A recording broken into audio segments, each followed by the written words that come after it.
저는 상담가이면서 패밀리 어드보케이트로 일하고 있습니다. 저는 상담가이면서 패밀리 어드보케이트로 일하고 있습니다.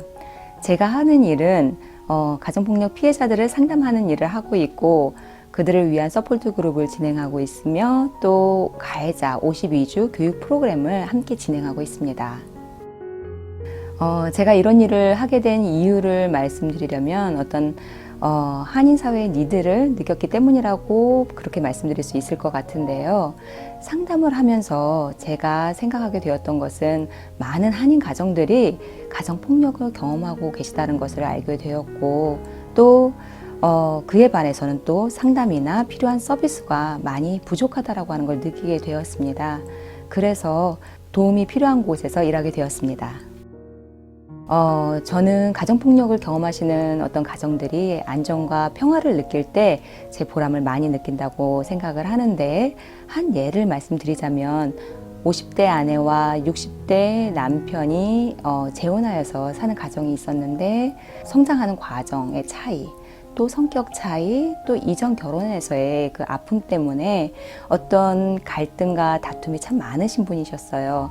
그런데 결국 15년 동안의 결혼 생활 동안 그런 갈등이 어떤 위로 이제 치닫다가 결국은 가혹한 폭력을 남편이 행하게 되었고 또 그로 인해서 경찰이 개입하게 되어서 그들은 개인 상담, 부부 상담, 그리고 가정폭력 교육 프로그램을 1년여 넘게 그렇게 받게 되셨어요. 그런 것을 통하여서 어떤 자신들이 어떤 극단적인 방법 없이 자신의 의견차를 이야기하면서 문제 해결하는 방법을 배워가게 되었고 지금은 되게 행복하게 잘 살아오고 계십니다.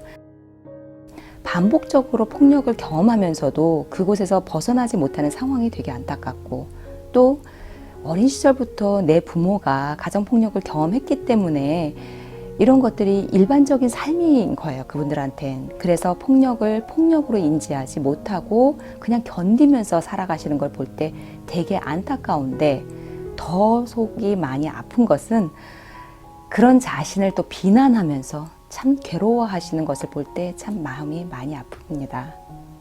그런데 그들이 또 얘기하시는 것 중에 하나가 자신들이 가장 힘들고 고통스러운 것은 이 주변 분들의 비난이라고 해요. 예를 들자면 그렇게 고통스러운 가정폭력이라고 한다면 왜 나오지 못하고 살아? 나 같으면 벌써 나왔다. 나와서 뭔들 못할까? 생각해 주셔서 이제 하시는 말씀이실 텐데 나오시지 못하는 그런 입장 속에서는 그것이 자신에게 향한 비난이라고 느껴지게 되기 때문에 참 너무 힘들어하는 것을 많이 보게 됩니다.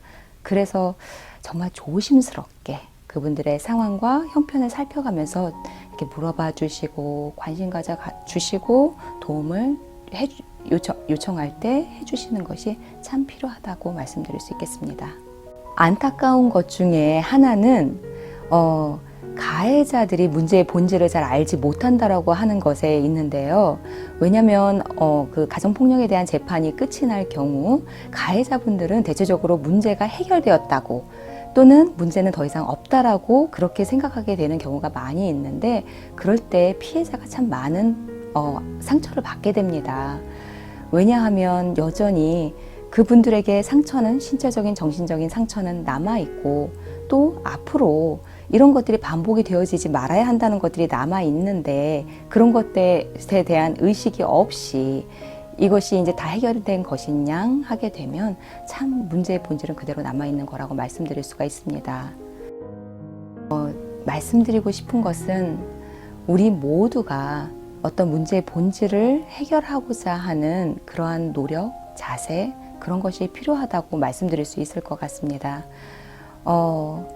이것이 가정폭력이라고 하는 것이 어떤 세대를 거듭하면서 내려오는 잘못된 습관이라는 것인데 이런 것들을 없애버리고 그리고 건강하게 또 행복하게 저희가 가정들을 꾸려가는 것이 가장 중요한 것이기 때문에 이런 것들에 대한 우리의 의식과 노력이 필요하다고 생각합니다.